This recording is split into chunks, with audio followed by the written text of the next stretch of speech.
Hello, everybody. Welcome back to the Words of Life channel. Again, it's day 27, and we're going to be reading Isaiah chapter 14, 15, and 16 today.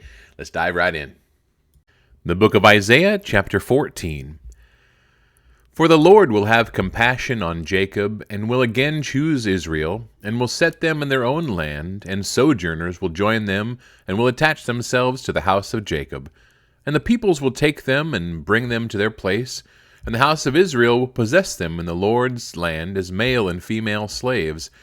They will take captive those who were their captors, and rule over those who oppressed them. When the Lord has given you rest from your pain and turmoil and the hard service with which you were made to serve, you will take up this taunt against the king of Babylon. How the oppressor has ceased, the insolent fury ceased. The Lord has broken the staff of the wicked, the scepter of rulers that struck the peoples in wrath with unceasing blows, that ruled the nations in anger with unrelenting persecution. The whole earth is at rest and quiet. They break forth into singing.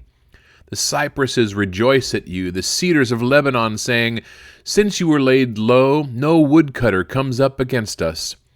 Sheol beneath is stirred up to meet you when you come. It rouses the shades to greet you, all who were leaders of the earth. It raises from their thrones all who were kings of the nations. All of them will answer and say to you, You too have become as weak as we. You have become like us. Your pomp is brought down to Sheol. The sound of your harps, maggots are laid as a bed beneath you, and worms are your covers. How you are fallen from heaven, O day star, son of dawn! How you are cut down to the ground, you who laid the nations low. You said in your heart, I will ascend to heaven, above the stars of God. I will set my throne on high. I will sit on the mount of assembly in the far reaches of the north. I will ascend above the heights of the clouds. I will make myself like the Most High. But you are brought down to Sheol, to the far reaches of the pit. Those who see you will stare at you and ponder over you. Is this the man who made the earth tremble, who shook the kingdoms, who made the world like a desert and overthrew its cities, who did not let his prisoners go home? All the kings of the nations lie in glory, each in his own tomb. But you are cast out, away from your grave, like a loathed branch, clothed with the slain, those pierced by the sword, who go down to the stones of the pit, like a dead body trampled underfoot. You will not be joined with them in burial, because you have destroyed your land. You have slain your people. May the offspring of evildoers never more be named. Prepare slaughter for his sons because of the guilt of their fathers, lest they rise and possess the earth and fill the face of the world with cities. I will rise up against them, declares the Lord of hosts, and will cut off from Babylon name and remnant, descendants and posterity, declares the Lord. And I will make it a possession of the hedgehog and pools of water, and I will sweep it with the broom of destruction, declares the Lord of hosts. The Lord of hosts has sworn, As I have planned, so shall it be, and as I have purposed, so shall it stand, that I will break the Assyrian in my land, and on my mountains trample him underfoot, and his yoke shall depart from them, and his burden from their shoulder. This is the purpose that is purposed concerning the whole earth, and this is the hand that is stretched out over all the nations. For the Lord of hosts has purposed, and who will annul it? His hand is stretched out, and who will turn it back? In the year that King Ahaz died came this oracle. Rejoice not, O Philistia, all of you, that the rod that struck you is broken, for from the serpent's root will come forth an adder, and its fruit will be a flying, fiery serpent. And the firstborn of the poor will graze, and the needy lie down in safety. But I will kill your root with famine, and your remnant it will slay. Wail, O gate! Cry out, O city! Melt in fear, O Philistia, all of you! For smoke comes out of the north, and there is no straggler in his ranks. What will one answer the messengers of the nation? The Lord has founded Zion, and in her the afflicted of his people find refuge. Isaiah chapter 15. An oracle concerning Moab, because Ar of Moab is laid wait in a night, Moab is undone. Because Kir of Moab is laid waste in a night, Moab is undone. He is gone up to the temple and to Dibon, to the high places to weep over Nebo, and over Medeba Moab wails. On every head is baldness, every beard is shorn. In the streets they wear sackcloth. On the housetops and in the squares every one wails and melts in tears. Heshbon and Elealeh cry out. Their voice is heard as far as Jahaz. Therefore the armed men of Moab cry aloud. His soul trembles. My heart cries out for Moab. Her fugitives flee to Zoar, to Eglath Shelishiyah. For at the ascent of Luhith they go up weeping. On the road to Horonaim they raise a cry of destruction. The waters of Nimrim are a desolation. The grass is withered, the vegetation fails, the greenery is no more. Therefore the abundance they have gained and what they have laid up they carry away over the brook of the willows. For a cry has gone around the land of Moab. Her wailing reaches Eglaim. Her wailing reaches Beer Elim.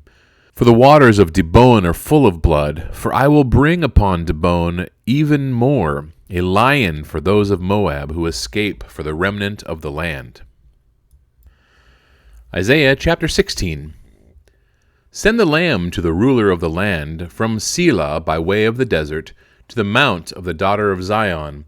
Like fleeing birds, like a scattered nest, so are the daughters of Moab at the fords of Arnon. Give counsel, grant justice, make your shade like night at the height of noon. Shelter the outcasts, do not reveal the fugitive. Let the outcasts of Moab sojourn among you, be a shelter to them from the destroyer. When the oppressor is no more and destruction has ceased, and he who tramples underfoot has vanished from the land, then a throne will be established in steadfast love, and on it will sit in faithfulness in the tent of David, one who judges and seeks justice and is swift to do righteousness. We have heard of the pride of Moab, how proud he is, of his arrogance, his pride, and his insolence. In his idle boasting he is not right. Therefore let Moab wail for Moab, let everyone wail. Mourn, utterly stricken, for the raisin cakes of Kir Hareseth, for the fields of Heshbon languish, and the vine of Sibmah. The lords of the nations have struck down its branches, which reached to Jazer and strayed to the desert. Its shoots spread abroad and passed over the sea. Therefore I weep with the weeping of Jazer, for the vine of Sibmah. I drench you with my tears, O Heshbon and Elealeh. For over your summer fruit and your harvest the shout has ceased, and joy and gladness are taken away from the fruitful field. And in the vineyards no songs are sung, no cheers are raised, no treader treads out wine in the presses. I have put an end to the shouting. Therefore my inner parts moan like a lyre for Moab, my inmost self for Kir Hareseth. And when Moab presents himself, when he wearies himself on the high place, when he comes to his sanctuary to pray, he will not prevail. This is the word that the Lord spoke concerning Moab in the past. But now the Lord has spoken, saying, In 3 years, like the years of a hired worker, the glory of Moab will be brought into contempt, in spite of all his great multitude, and those who remain will be very few and feeble. Hey everybody, thanks for completing day 27 with me in Isaiah. Chapters 14, 15, and 16. Got to admit, we're getting into a section of Isaiah that can be a little bit challenging. I was confused when I was reading through it, so I had to dig in a little bit. And here's what I found. A couple of things, just some takeaways, just so that we're not confused when we read the word, right? What is he talking about? In 14 and 15 and 16, I really just want to focus in on 15 and 16 because Isaiah is going to start prophesying about some of the neighboring countries that have afflicted and or oppressed or had problems with Israel and Judah. Philistia, if you're looking at a map, in fact, I actually have a map here for us today, real quick. If you look at this map, you can see that Philistia is just to the west. They actually take the west coast of the Mediterranean Sea there, just west of Judah. Moab is just to the east of Judah. Okay, the territory of Judah, southeast of the Dead Sea there, southeast of Jerusalem on the other side, the east side of the Jordan River. So that's where Moab is. And what is significant about Moab? Well, Moab, if you remember, and I didn't, I had to look it up again.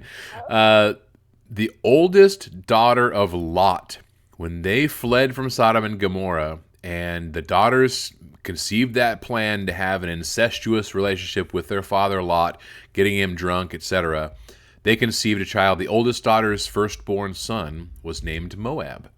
Interesting enough. So the entire people of Moab are attributed to that boy, that son of Lot. Also, interesting to note, there was another character that was a famous Moabite character, a Moabitess named Ruth, who ends up being in the direct lineage of Jesus. So just some food for thought, just to keep the train going. Thanks for paying attention if you did all the way to the end, and we'll see you tomorrow. God bless.